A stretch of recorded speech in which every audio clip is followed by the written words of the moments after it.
여주 시민 여러분, 공직자 여러분, 언론인 여러분 안녕하십니까? 여주시의회 부의장 유필선입니다.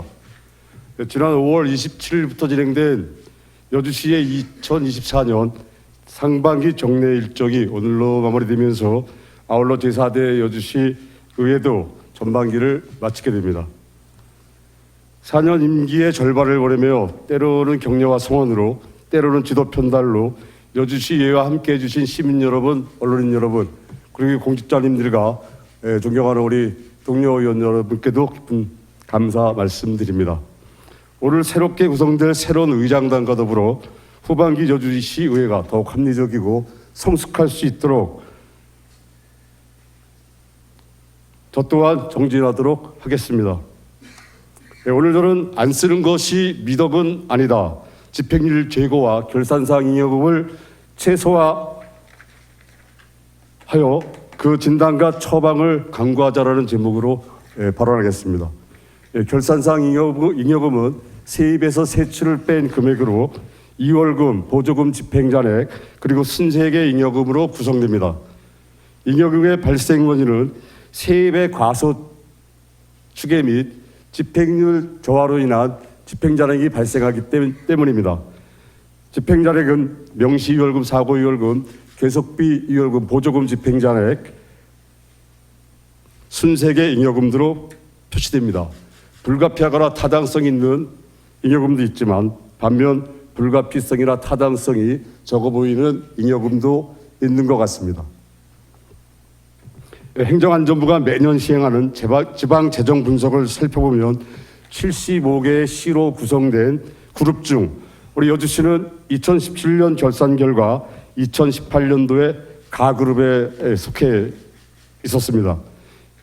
2019년부터는 행안부가 순위 발표를 하지 않자 나라살림연구소에서 자체 기준으로 추출한 순위가 있는데 2018년 결산 결과인 2019년에는 10위, 2020년에는 2위, 2021년에는 7위, 즉 줄곧 여주시는 상위권을 유지해 왔습니다.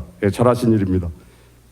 2022년 이후 나라살림연구소도 더 이상 발표를 하지 않아 정확한 순위를 알 수 없지만 상대 비교를 통해 합리적인 추정을 하여 보면 여주시의 재정 분석 결과는 75개의 시 그룹 중에서 상대적으로 양호 우수한 수준을 유지해 온 것으로 보입니다. 네, 2023년도 결산검사 의견서를 보면 우리 여주시의 최근 5년간 세입 세출 정황을 살펴볼 수 있는데 결산검사 의견서 5페이지를 살펴보면 2019년부터 23년까지 여주시의 5개년 세입 세출 결산 결과는 세입 대비 잉여금 총액이 많고 잉여금 비율도 높은 편이라고 판단됩니다.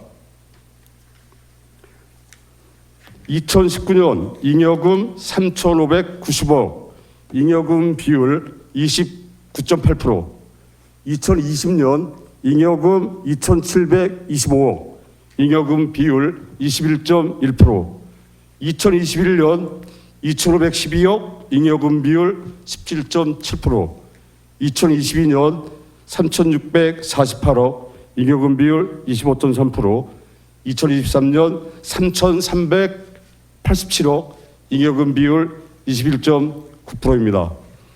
5개년을 합산하여 보았습니다.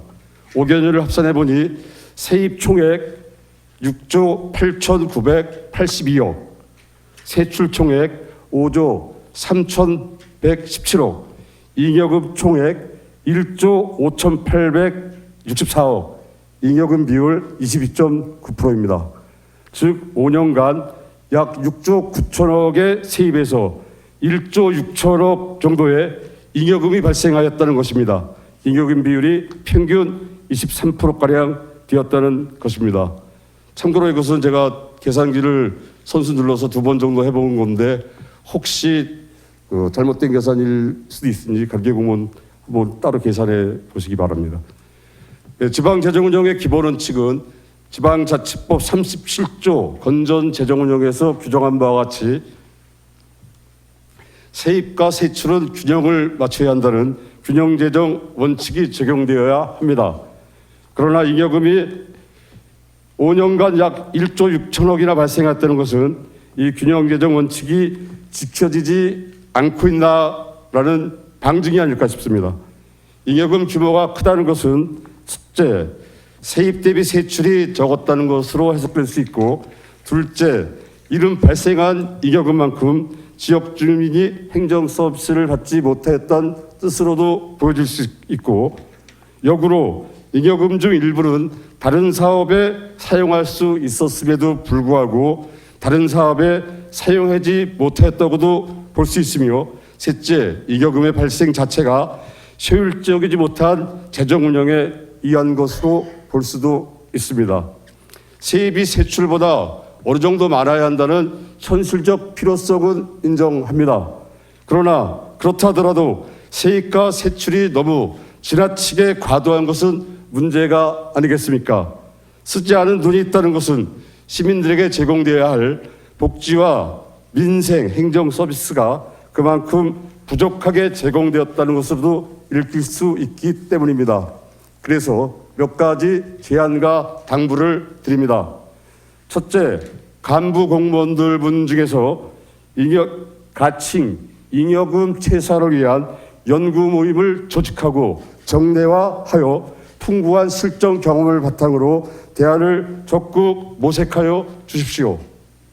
둘째, 전문적 재정진단, 재정 분석을 의뢰하여 여주시의 재정 상황을 정확히 진단해보고 순세계 잉여금을 적극 활용하는 등 잉여금을 줄이면서 가능한 재원을 최대한 활용할 수 있도록 본예산이나 추경에 적극 편성하는 방안을 모색해 주십시오. 셋째, 결산상 잉여금 총액, 재정안정화기금과 순세계 잉여금 관리 등의 측면에서 모범적인 지자체를 벤치마킹하여 여주시의 롤모델로 설정해 주실 것을 제안합니다. 동시에 세입 추계를 정확히 하며 불필요한 예비 편성과 불용액 발생을 최소화하는 방안도 마련해야 할 것입니다. 지방 국가는 지키라고 있는 것이 아닙니다. 주민이 필요할 때 적시에 쓰라고 있는 것입니다. 소극적인 예산 편성, 긴축 재정 집행으로 나아간다면 지역 경제 발전에 역기능을 하고 민생과 복지가 타격을 받을 수 있습니다.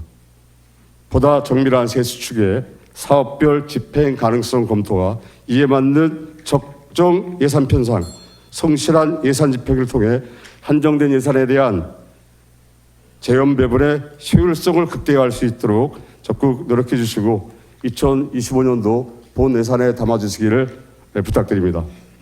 다행히 이번 행정감사 국장님들 감사와 행정감사 진행 중에 잉여금 감소에 대한 방안을 마련해 보겠다는 국장님 답변이 있었습니다. 감사드립니다.